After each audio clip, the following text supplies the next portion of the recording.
各位大家好，今日開箱嘅主角三星 W26，即刻嚟開箱睇睇啦。每年咧，三星咧都喺呢個內地咧會推出呢個高階超高端系列嘅 W 心繫天下系列。好，睇睇先。今年嘅包裝咧就似乎咧更加豪華，匠心獨運，精湛傳承，心繫天下，我素我行，正唔正先？係咪好熱血先？好，睇下，哇，一個好靚嘅碳纖圖啊！哦，線就唔好理佢啦。咁啊，一個材質非常之咁靚嘅一個碳纖圖啦。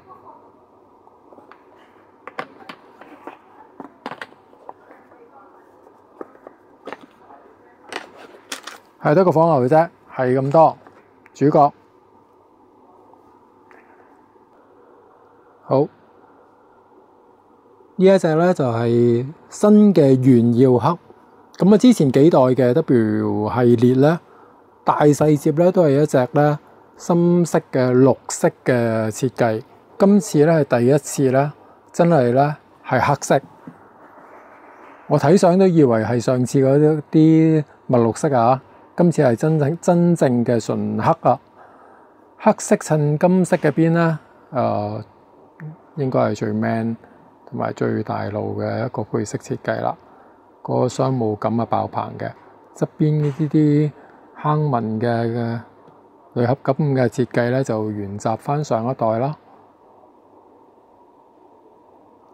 咁呢部機咧 basic 咧都係咧由 Fold 7咧去改變而嚟嘅，咁啊主要咧係外形嗰方面啦，咁啊奢華咗好多 ，grand 咗好多啦，心繫天下標誌。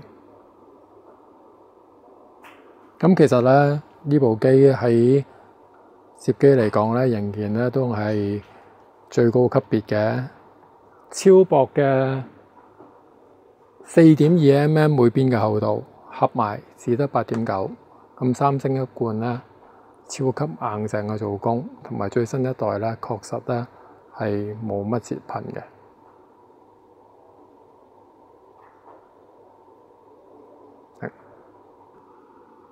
裝咗咧佢嘅專用嘅碳纖保護套咧就咁樣嘅。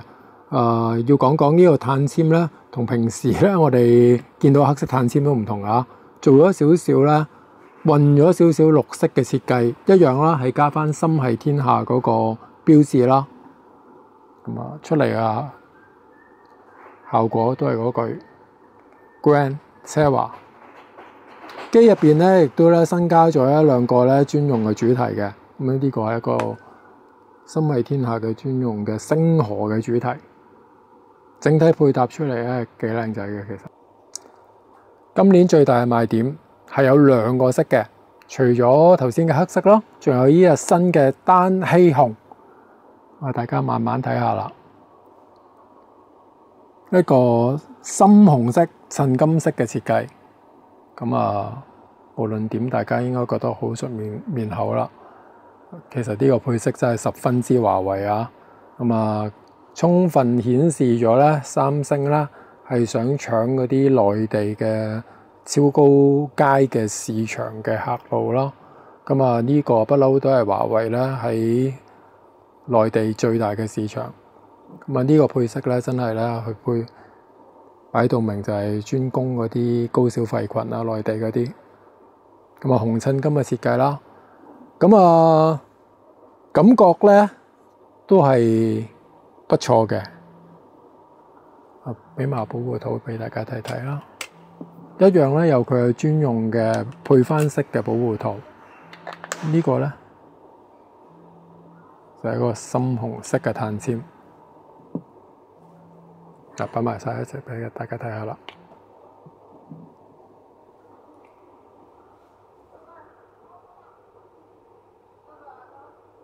CPU 82 for Galaxy 2億主攝，1200萬 Y angle 1000萬像素嘅長焦。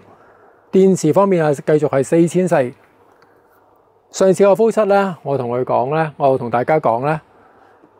4400今時今日咧好似爭啲，但係我實際咧用過 Fold 7呢部機咧，其實三星咧喺調校方面咧，確實係有一啲功力嘅，唔敢話超級襟電，但係同大家非常之熟悉嘅 S24 Ultra、S25 Ultra 實際嘅使用時間基本上係冇分別。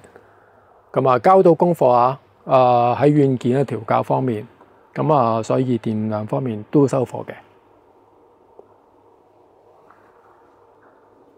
好啦 ，W26 呢部走奢華高階路線嘅三星限定版係咪你杯茶呢？有興趣隨時同我哋聯絡啦。我係三和電嘅 Simon，多謝晒你哋嘅支持，記住 like and subscribe 我嘅 channel，多謝。